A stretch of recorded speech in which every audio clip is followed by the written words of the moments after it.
The Giants and Eagles first met on October 15, 1933, in New York's famed Polo Grounds. Led by quarterback Harry Newman and fullback Ken Strong, the New York Giants crushed Philadelphia 56-0 and would go on to dominate the Eagles in the 1930s, posting an 11-3 record. The teams battled back and forth throughout the 1940s and 50s, and the rivalry grew more fierce with each passing year.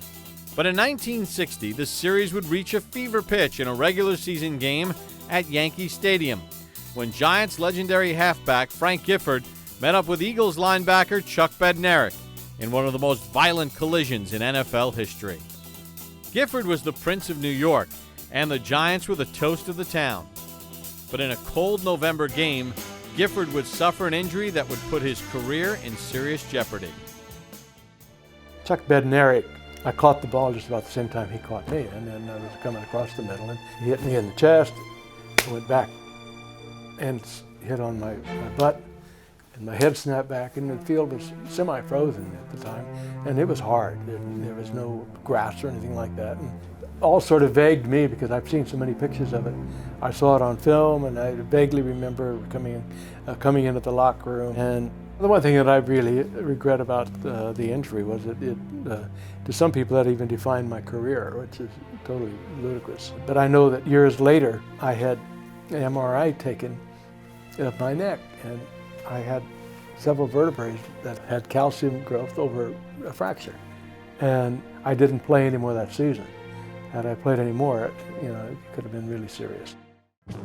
For the rest of the 1960s, New York compiled a 12-3 record against their bitter rival. And in 1972, they dished out a beating that neither team has ever forgotten. Dominating every aspect of the game, the Giants routed the Eagles 62-10. New York racked up 503 yards of total offense, 246 on the ground, and 257 through the air. Ron Johnson had 23 carries for 123 yards and 2 touchdowns. Tight end Bob Tucker hauled in 8 passes for 100 yards and 2 scores. And Don Herman had 95 yards on 2 catches, both times finding the end zone. New York's 62 points are still the most ever scored by a Giants team. But as sweet as that victory was for the Giants, 6 years later, in 1978, they would suffer perhaps the most bitter defeat in the franchise's history, in a game that New York fans have simply called the fumble. On the passing of Joe Pisarcik, the Giants had a 17-6 lead late in the fourth quarter. Although the Eagles narrowed the gap to 17-12, victory seemed assured when rookie cornerback Otis McKinney intercepted a pass with 31 seconds left. With the Eagles out of timeouts, all that remained was for the Giants to fall on the ball and run out the clock. But what occurred was one of the most bizarre endings in football history, as the Giants literally handed the game to Philadelphia. Under 30 seconds left in the game. From here on in, Pisarcik can just fall on the football, and there is nothing the Eagles can do. And Pisarcik fumbles the football. It's picked up by Herman Edwards. 15, 10, 5, touchdown Eagles! I don't believe it. I don't believe it. The Eagles beat the Giants 19-17 before a shocked crowd at the Meadowlands. The Giants players and fans still feel the pain from that stinging defeat to this day, in a game that Eagle fans remember as the miracle in the Meadowlands. In 1981, the Giants drafted linebacker Lawrence Taylor out of the University of North Carolina, and all season long the rookie would wreak havoc on Eagles quarterback Ron Jaworski. Look out, big play by the Giants, Lawrence Taylor. Throughout his career, LT sacked Jaworski 13 times, more sacks than he registered on any other signal caller. Taylor's relentless pursuit of Jaworski inspired his teammates, and in 1981, the Big Blue defense got to Jaworski 6 times, including 3 sacks in the 1981 NFC wildcard game. It was the Giants' first playoff appearance in 18 years. I was very happy that we had the chance to play Philadelphia Eagles in that playoff game, because we made it a point that they weren't going to beat us more that year. It was amazing because I can remember just like it was yesterday when Danny Pittman and the special teams ran down and they had this huge hit and set the tempo right off the bat. It caused the fumble. We recovered the fumble. Free ball. Giants have it in the end zone. Touchdown. Oh, my Lord. Giants got a touchdown. Touchdown, Giants. Oh, these Eagle fans are really upset. Mark Haynes is the man who scored the touchdown, and the Giants are now up 19-0. From now on, we had the momentum. Brunner looking and throwing and has Missler. Touchdown. A strike to John Missler. Scott Brunner's 3 touchdown passes in the first half gave the Giants a commanding 27-7 lead. As a man open, touchdown Giants is Mulledy. Mulledy, who scored that big one last week against Dallas, gets another one this week against Philadelphia. But the defending NFC champion Eagles battled back on their home field, scoring 14 unanswered points in the second half, cutting the Giants' lead to 6. With 2.5 minutes left in the game, Ray Perkins' offense would need to hold on to the football to secure the win. This was one time in a situation where the offense could win the game. We had done a great job up to that point, and if we got a couple first down, people were going to say, well, hey, the offense did their job, and they won the game when it had to be won. And sure enough, with Rob Carpenter leading the way with 161 yards of rushing, the Giants would win the game, steamrolling to their first playoff victory in 18 years. Giant sideline is going crazy, Pat. Look at those players over there. They're jumping up and down, congratulating each other, smiling. They know they've waited. They've waited for this. They know what it is. 18 years since the playoffs. It whet our appetite to know that we had the ability to go beyond mediocrity and that we could get in the postseason and we could be competitive with those better teams. That was I think the time that we came of age. It would be almost 20 years before the Giants and Eagles met in the postseason again. This time it would be in Giant Stadium in the NFC Divisional Playoffs. And once again, Big Blue jumped on the Eagles early. Up to the 10, 15, breaks right 20, 25, 30. There goes Dixon to the outside. It's a foot race. Ron Dixon in midfield. Ron Dixon's going to score. But this is the best way you can ever imagine to start a football game. And Giant Stadium is ready to explode. Dixon's amazing run fired up the fans and the Giants' defense.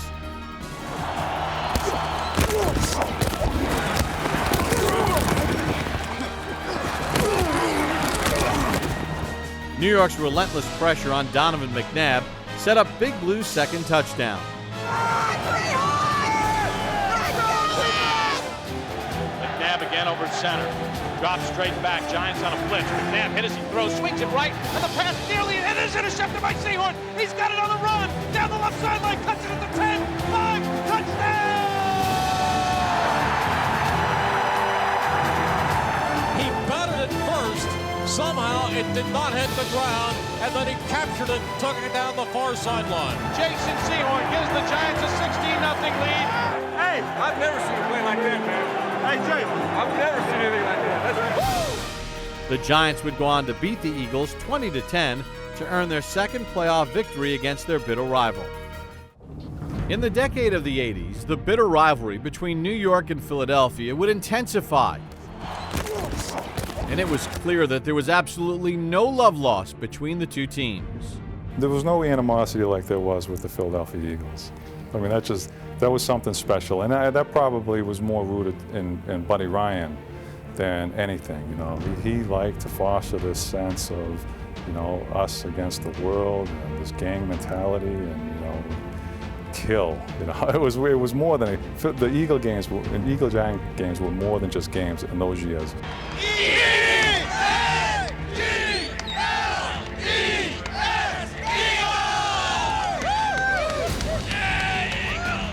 1986 would be a magical season in Giants history. They would sweep their regular season matchup with the Eagles. And Coach Parcells' confidence in his troops would result in some trickery against their rivals. We had a lot of weapons during the course of that year, and I felt like I was on the hot seat. We were playing Philadelphia. My number was called. I released down the field when the ball was snapped. Jeff Rutledge lobbed the ball to me, and my heart was racing. Oh, they're going to throw the ball. They're going to get a touchdown if he holds it. Touchdown! Harry Carson. To Harry Carson. and I didn't want to disappoint, the fans, and I gave them a little something to cheer for. But in 1988, Philadelphia would exact its revenge.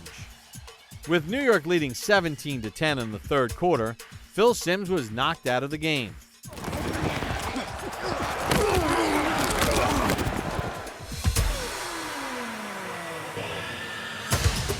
The Eagles rallied to tie the game and send it to overtime, where they won it on a field goal. Sort of. Ball is a block. It's blocked. Free ball. Picked up by the Giants. By the Eagles. He's in. Bounced and free ball to the Eagles, and they scored a touchdown.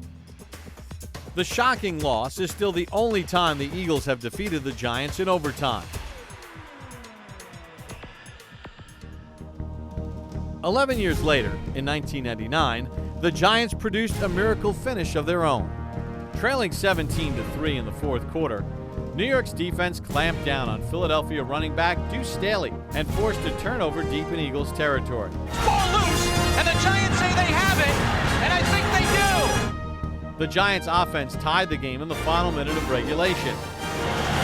Graham takes the snap, drops back, pumps, looks, end zone, touchdown, Pete Mitchell. And the defense won it in overtime. Peterson back straight to the pocket, settles, throws, pass batted, and it's intercepted by Strahan. Michael running to the 20, to the 10, 5, touchdown Giants, they win in overtime. Michael Strahan with the interception, and once again the Giants defense wins them another ball game. And what a guy to do it too, the leader of the defense. 3 years later in 2002, the Giants faced the Eagles in the final game of the regular season with a playoff berth on the line. In a tough defensive battle, New York trailed 7-0 late in the fourth quarter when Kerry Collins hit Jeremy Shockey to tie the game at 7. Lobs it right, looking for Shockey. He's got it for a touchdown. He took it right away from Dawkins. All that was a jump ball, and Shockey wanted it more. Dawkins is 5'11", Shockey's 6'5".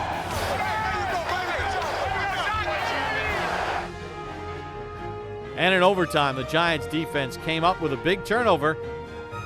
Feely back, looking, throws it over the middle. Pass is deflected, intercepted by Sean Williams. Brandon Short tipped it. Sean Williams have it. First turnover of the day. That set up kicker Matt Bryant, who provided the margin of victory. Snap, spot, kick on its way. Plenty of leg, and it is gone! Oh my gosh! Would you believe it? The Giants are going to the playoffs. Matt Bryant from 39 yards out in overtime. Pandemonium at Giant Stadium. A 10-7 win over the Eagles. In 2006, the Giants traveled 90 miles down the turnpike to the unfriendly confines of Lincoln Financial Field. Hey, Dinky, you're going to score. Philadelphia built a 24-7 lead that seemed insurmountable. But in the fourth quarter, Big Blue came roaring back, thanks to some fortunate bounces of the ball. Burris has it, runs out of a tackle, and fumbles it. The ball is loose, and the Eagles recovered. It's still loose in the end zone, and Tim Carter falls on it for a touchdown. Westbrook fumbles the football. It's loose on the ground. They dive for it, and the Giants say they have it. So with 4:13 to go, another chance for the Giants. Eagles in front, 24-14. Manning takes the snap, throws it into the end zone for Toomer, makes the catch, touchdown! He got his feet down! And with 3:28 to go, the Giants are right back in it. Manning takes the snap on a 1st and 10. Steps up, under pressure. He cannot take a sack. He throws it down over the middle of the field. Caught by Carter at the 40-yard line. And now here's Jay Feely to try a field goal to send this game to overtime. Snap, spot, kick on its way, and it is good! And in overtime, the Giants completed the thrilling comeback in dramatic fashion.